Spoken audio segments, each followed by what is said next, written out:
அதாவது சின்ன நோய் பெரிய நோயா எப்படி மாறுது? வாய்வு தேக்கம் வாதமாக மாறும்.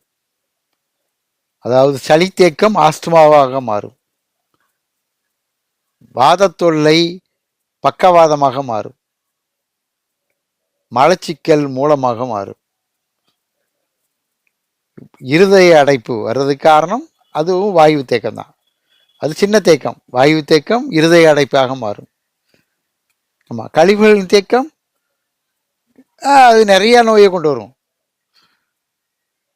கழிவுகள் தேங்கிட்டு அப்படின்னா நிறைய நோயை கொண்டு வரும். எல்லா நோய்க்கும் காரணம் கழிவுகளின் தேக்கம் தான்.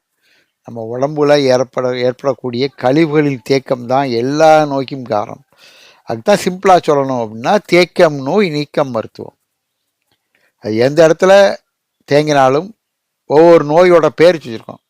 நுரையீரலில் தேங்கினா ஆஸ்துமாங்கும், உடம்புல தேங்கினா வாதங்கும், இருதய பகுதியில் தேங்கினா ஹார்ட் அட்டாக்குங்கும், மூளையில் தேங்கினா பக்கவாதம்ங்கும், முட்டில் தேங்கினா முடக்குவாதங்கும்.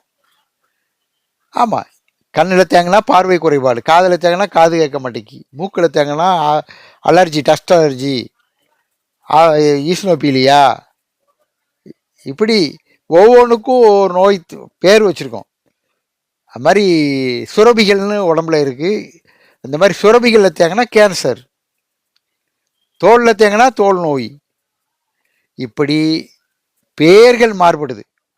ஆனால் தேக்கம் நோய் நீக்க மருத்துவம், தேங்கிறத போக்குறது தான் மருத்துவம்.